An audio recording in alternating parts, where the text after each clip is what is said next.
बिस्मिल्लाहिर्रहमानिर्रहीम। अस्सलाम वालेकुम। मैं आपकी मेज़बान शाज़िया कमर कुकिंग विद शाज़िया में आपको खुशामदीद कहती हूँ। आज हम बहुत ही मज़ेदार दाल चावल की रेसिपी आपके साथ शेयर करने वाले हैं जो हर किसी की बहुत ही फ़ेवरेट होती है और इसको बनाना बहुत ही ज़्यादा आसान है।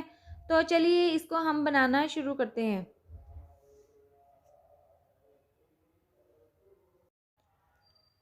तो सबसे पहले दाल को हम रेडी कर लेंगे। तो इसके लिए चूल्हे पर हमने कढ़ाई रख दी है और इसमें हम दाल डाल देंगे। मसूर की हमने 400 ग्राम दाल ली है और इसको हमने अच्छे से धो लिया है। इस दाल को भिगोने की ज़रूरत नहीं होती और अच्छे से धोने के बाद हम ये तमाम दाल कढ़ाई में डाल देंगे और इसके साथ ही इसमें हम 4 गिलास पानी डाल देंगे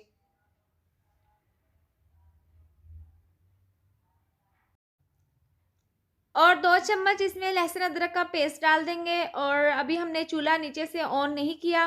तो इसके साथ ही हम इसमें 1 अदद टमाटर को हमने बारीक काट लिया है और 1 अदद प्याज और 2 अदद सब्ज़ मिर्चों को, ये तीनों चीज़ों को हमने बारीक काट लिया है, ये भी हम इसमें डाल देंगे।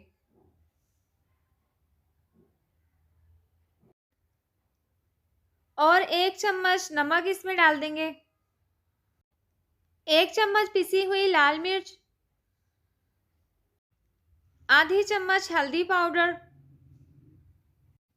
आधी चम्मच पिसी हुई काली मिर्च और तकरीबन 1.5 चम्मच धनिया पाउडर। ये तमाम मसाला जार डालने के बाद हम इसको अच्छे से मिक्स कर लेंगे और नीचे से चूल्हा हमने जला दिया है और तेज़ आंच पर हम इसको पकाएंगे ताकि दाल का पानी उबलने लगे और पानी जब उबलने लगेगा तो हम नीचे से आंच इसकी कम कर देंगे और कम आंच पर हम इसको कवर करके 20 मिनट के लिए पका लेंगे और 20 मिनट के बाद हम इसको चेक करेंगे। ये दाल बहुत जल्दी गल जाती है और इसलिए हम इसको कवर करके 20 मिनट तक पकाएंगे और उसके बाद हम इसको चेक कर लेंगे। एक चूल्हे पर हमने दाल को पकने के लिए रख दिया है और साथ में हम चावलों को उबाल लेंगे। तो इसके लिए चूल्हे पर हमने कढ़ाई में पानी रख दिया है उबलने के लिए और पानी यहाँ पर हल्का सा गर्म हो चुका है। तो इसके साथ ही मटर और गाजर को हमने बारीक काट लिया है, ये हम इसमें डाल देंगे ताकि ये हल्की सी सब्जियाँ सॉफ्ट हो जाएं और 1 चम्मच हम इसमें नमक की भी डाल देंगे और जब पानी अच्छे से उबलना शुरू हो जाएगा तो हम इसमें चावलों को डाल देंगे। चावलों का पानी अच्छे से उबलना शुरू हो चुके हैं और जो सब्जियां हमने डाली हैं वो हल्की सी सॉफ्ट हो चुकी हैं। तो इसके साथ ही हम इसमें चावल डाल देंगे। 2 गिलास चावलों को हमने 1 घंटा पहले ही भिगो कर रख दिया था। वाइट गोल्ड बासमती चावल हमने लिए हैं। ये तमाम चावल हम उबलते हुए पानी में डाल देंगे।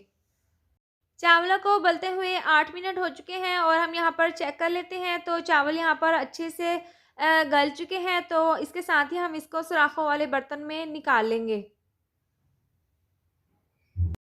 चावलों को हमने अलग बर्तन में निकाल लिया है और इसके साथ ही 20 मिनट हो गए हैं दाल को पकते हुए। हम ढक्कन खोलकर इसको चेक कर लेते हैं और दाल में अभी हल्का सा पानी है तो हम इसको इसी तरह से खोलकर पका लेंगे और इसका जो पानी है इसको मज़ीद हम खुश्क कर लेंगे। पकती हुई दाल को हम एक दफ़ा अच्छे से मिक्स कर लेंगे और तेज़ आंच पर हम इसको इसी तरह से पकाते रहेंगे ताकि ये थोड़ी सी गाढ़ी हो जाए। तेज़ आंच पर दाल अच्छे से पक रही है और इसके साथ ही इसका पानी भी काफ़ी हद तक खुश्क हो चुके हैं और हम इसकी मदद से हल्का सा दाल को इस तरीके से कर लेंगे ताकि ये अच्छे से तैयार हो जाए। और हमने ज़्यादा गाढ़ी दाल को नहीं बनाना, हल्का सा पतला ही रखना है क्योंकि बॉयल किए हुए चावलों के साथ पतली सी दाल ही अच्छी लगती है। और हम इस तरीके से इसको 5 से 8 मिनट तक इसी तरह से करते रहेंगे। दाल को हमने अच्छे से तैयार कर लिया है और इसके बाद हम इसके ऊपर तड़का लगा लेंगे। दाल में तड़का लगाने के लिए पैन में हमने 100 ग्राम ऑयल को अच्छे से गर्म कर लिया है और इसके साथ ही 8 से 10 अदद लहसुन के जवे बारीक काट लिए हैं, ये हम इसमें डाल देंगे और हल्का सा गोल्डन ब्राउन होने तक हमने इसको इसी तरह से बना लेना है। और जब ये इसमें हल्का सा कलर आ जाएगा तो हम दाल में इसका तड़का लगा लेंगे। लहसुन में ज़बरदस्त सा कलर आ गया है। इसके बाद हम इसको दाल में डालकर तड़का लगा लेंगे। दाल यहाँ पर बनकर तैयार है और इसके बाद हम इसके ऊपर ज़बरदस्त सा तड़का लगा लेंगे और इससे इसका टेस्ट और खुशबू और भी बढ़ जाएगी और लहसुन की खुशबू बहुत ही ज़बरदस्त आएगी और हम इसको अच्छे से मिक्स कर लेंगे। इसके बाद हम इसमें 1 चम्मच पिसा हुआ गरम मसाला डाल देंगे और इसके साथ ही हम इसकी अच्छी-सी गार्निश कर लेंगे। तो सब्ज़ धनिया हमने बारीक काट लिया है, ये हम इसके ऊपर छिड़क देंगे और इससे इसकी लुक और ख़ूबसूरती मज़ीद बढ़ जाएगी और ये बहुत ही टेस्टी और मज़ेदार दाल बनकर तैयार है और हम अब इसको सर्व कर लेंगे। बहुत ही मज़ेदार दाल-चावल बनकर तैयार है और हमने इसकी अच्छी-सी गार्निश कर ली है। आप दाल के साथ सिंपल चावल भी बॉयल कर सकते हैं, लेकिन हमने इसका टेस्ट मज़ीद बढ़ाने के लिए हमने इसमें सब्ज़ियाँ शामिल की हैं और ये बहुत ही ज़बरदस्त बनी है। अब हम इसको चेक कर लेते हैं, ये कैसे बने हैं। आप अपने घर पर इस तरीके से ज़रूर बनाएँ और आप बहुत ज़्यादा एंजॉय करेंगे और बहुत ही ज़्यादा मज़ेदार बने हैं और उम्मीद करती हूँ आपको मेरी ये मज़ेदार सी रेसिपी ज़रूर पसंद आई होगी। तो ये थी हमारी आज की वीडियो।